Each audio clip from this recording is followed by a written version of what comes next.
Hello, my YouTube family. Manipurihomemaker channel mayambu taram nokjari. Mayam ngasidi Maroi Boriga Bamon Khuthong jarage. Mamangda sumaya ma haibirak pasu laibane ado. Yamna hauba maungda akhoi gi machal ga se phajana loina suba maungda thong jarage.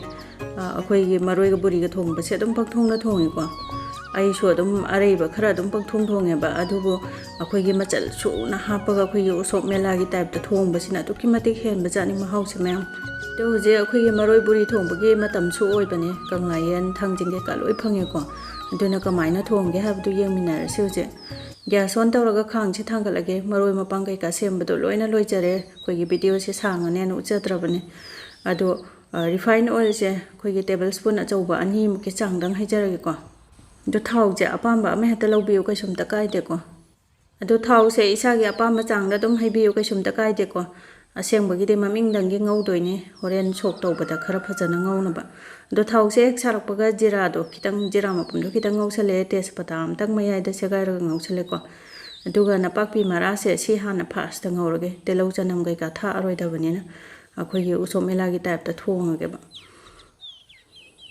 दो हाइपेतंग ओखाइबिरगा हिंग खितंग थाओगे ममिंगदंगिने होरेन सो मु थाक्तोइनिना बा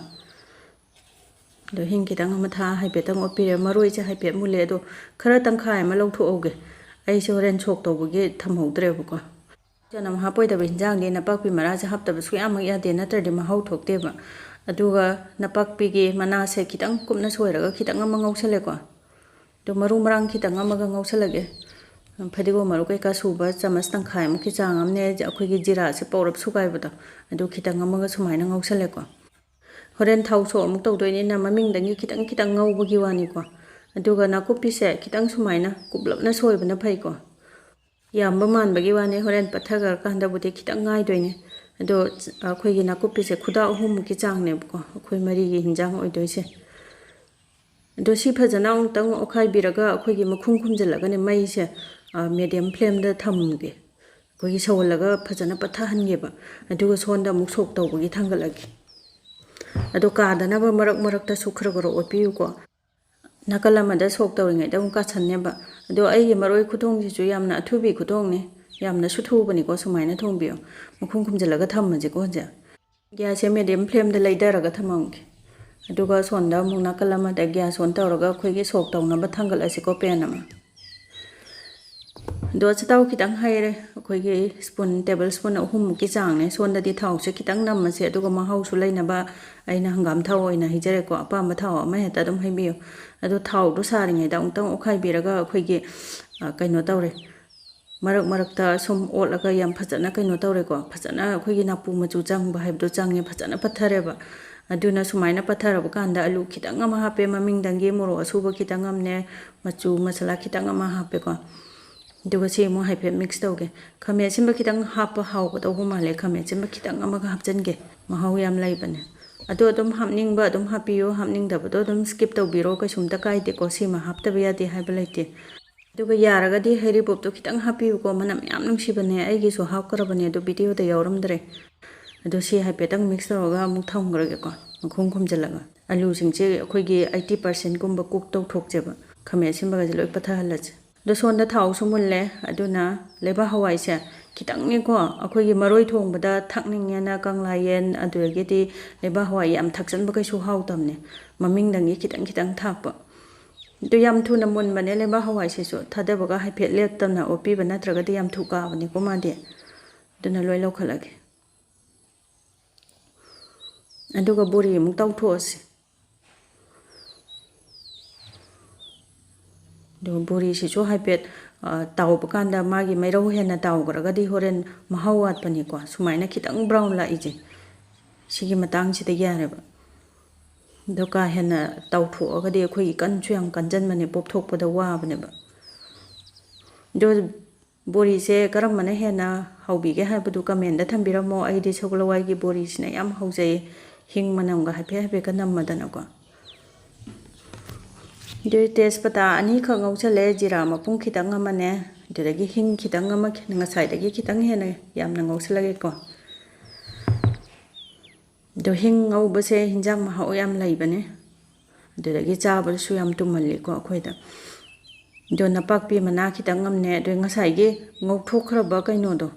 napakpi mara do adu ma hapchale moro tekpa tangkhai ahum kha amaga hapi hapchale ko do mai se pura lo da leidaraga thamge asonda mahi hapa yare ba do yam phajana alu ga jamul labane koige pura mun badina ta ko dum yara ne ba khame simba ka siloi bara patle ko do isinga chaba mahi oina hapse ko koige aying ba hapa ga di maroi singje kitang kanjan badona thotpa wat badona su tawbane duna yaga da changda koige chang mahi je hape hape tang sumaina okhai birage matai daga pai ba kholip singje phajana kosan biraba sumaina duga mahi se asa ba hapani na chatlauna dum haijan dum chawre ko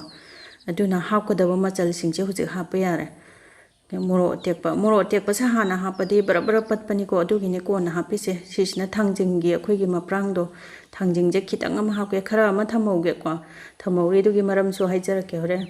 do thangjing ju yam hapchaladi akhoi chabang khangdamni ko khitang maming dangi hapiu ba yongcha maru tangkhai kai thoba khitang amane ngasai bori taw budo khara do hape adugagi kaino se kanglayan se phajana manga tru chama ne ma diang kengali ko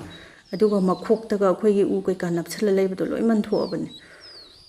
do kanglayan hapache sumanam yam nungsi bane duga hana hapjan ba yade ko magi mahau loi wat bane hana hapchalaga di kanglayan ga degi yongchak chu mahau do loi mangi dana ado khoigi phadigo maru aduragi di jira powder khara ngauksale chonda hapjan ba loi ramaga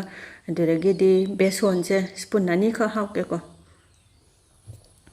akhoi beson se chu yamna hamchan baya pote phatrak laudoi aduga beson se munna bangaudoi ni ko magi hingnam do lokthoktraga di hinjang mahi do kai chu hauroi ba aduna brown machu khitang changa kani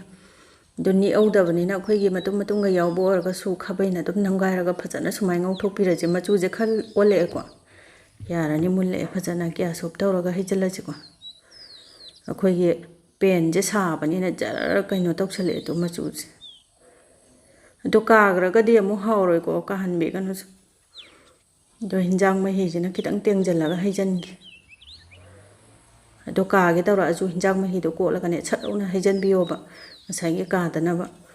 haijan ringai da dum hinjang mahi ko la ga haijala chu yai ko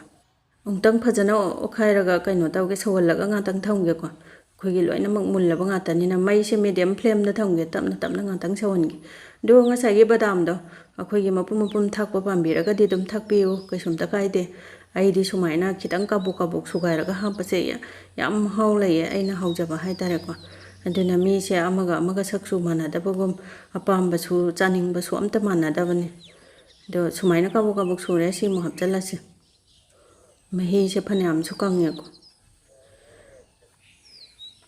mahi se am phajana dum yarane horen ing kanda amusum nangjalakini dana longchak ka je sangli moro atek pasu sangli sumaina yam perfect oire masakje akhoi bori se mulla bayenge sop oire dum phajana kan baya oidre jodi thum dakchala ji ko ado thum se akhoi sumaina loisalakpada hapasina iodine ge saruk to mangde hainai ko aduga thum do hek hapjan baga ot pasu ima hoina takpirakpada thum nammi ot kanu ga na dum haireba duna khitang akhoi sawal thum do haipet manung tumjalak pakan do sumai okhai biraba ungta loire huji aduga aina semjeba garam masala to khitang jaisalage kitchen king oina chabira suyai ko somela da kitchen king do hapane dum do phadigong khitang amaga jaisale aduga thangjing je sumaina loirakpada hapache manam yam nungsi bane thangjing gi manam do makhum je khumjalaga ne chak thiringai danga tang mini ani humdang kupchala thongge ko manam maharo singdo manung da lainaba sumaina makhum hangdorapagi manam khunung si se thong kanda haibiro ko khunung sim dawbane dudi jana ba haptha jarage do ai ginung siraba viewer singna ai gi video se kitang kana ba nungai ba phobiraga di like namdo ko bigano subscribe su toksan biramo ngasi gi di matang sida loisan jarage bye bye